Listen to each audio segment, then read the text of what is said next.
नमस्कार दोस्तों, स्वागत है आपका अपने चैनल अल्टीमेट नॉलेज पर। दोस्तों, ईरान दुनिया के अंदर एक कट्टर मुस्लिम देश के तौर पर जाना जाता है, लेकिन एक्चुअली में इस देश के अंदर जो राजनीतिक और साथ ही साथ सामाजिक परिवर्तन आ रहे हैं उससे पूरी दुनिया पूरी तरह से हैरान थी। दोस्तों, आखिरकार ईरान के अंदर ऐसा क्या हुआ कि जिसके कारण से ईरान के अंदर लगभग 50,000 मस्जिदों को पूरी तरह से बंद करना पड़ा। आखिरकार ईरान के अंदर ऐसा क्या हुआ था कि जिसके कारण से वहां पर महिलाएं सड़क पर आकर के विरोध करने लगी, सड़क पर आकर के खुले तौर पर इस्लाम की निंदा करने लगी और साथ ही साथ हिजाब और बुरखे के विरोध में प्रदर्शन करने लगी और हिजाब और बुरखे को जलाने लगी। आखिरकार ईरान के अंदर ऐसा कौन सा सामाजिक परिवर्तन हो रहा था जिसके कारण से आज ईरान पूरी तरह से इस्लाम से दूर होता जा रहा है। आप लोगों को जान करके हैरानी होगी कि जो ईरान आज ऐसा दिखता है, आज से लगभग 50 साल पहले ईरान पूरी तरह से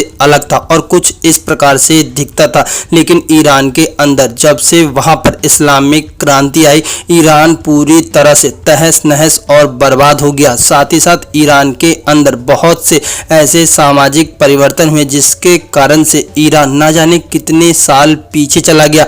दोस्तों, ईरान के अंदर इस्लामिक क्रांति ने ईरान को पूरी तरह से तहस नहस और बर्बाद कर दिया।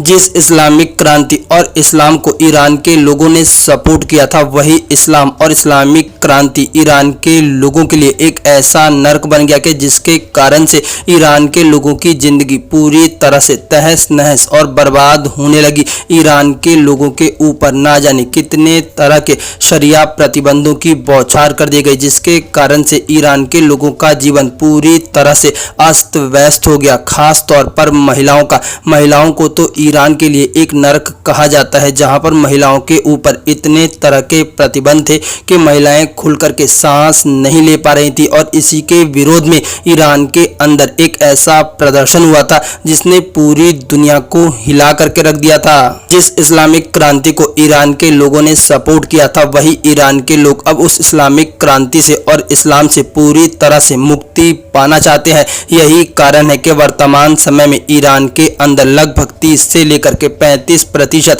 ऐसे लोग हैं जो कि पूरी तरह से इस्लामिक गतिविधियों से दूर रहते हैं और साथ ही साथ खुद को इस्लाम से अलग मानते हैं। दोस्तों, आज ईरान जिस प्रकार के सामाजिक परिवर्तन से गुजर रहा है, इस बात में कोई दो राय नहीं कि आने वाले समय में ईरान के अंदर से इस्लाम का खात्मा पूरी तरह से निश्चित है। आप सब लोग इस बात को भी बहुत अच्छे से जानते होंगे कि अभी वर्तमान में ईरान के अंदर जो नए राष्ट्रपति चुने गए हैं उन्हें हिजाब विरोधी माना जाता है और वो पूरी तरह से उदारवादी सोच के हैं। उनकी विचारधारा इस्लाम की विचारधारा से बिल्कुल भी मेल नहीं खाती। इसीलिए कहा जा रहा है कि आने वाले समय में ईरान के अंदर बहुत बड़े सामाजिक परिवर्तन होंगे जो कि इस्लाम की जड़ों को पूरी तरह से कमजोर कर देंगे और ईरान के अंदर से इस्लाम को पूरी तरह से खत्म कर देंगे। दोस्तों, आप लोगों का इस विषय में क्या सोचना है, प्लीज़ अपनी राय कमेंट बॉक्स में ज़रूर बताएं।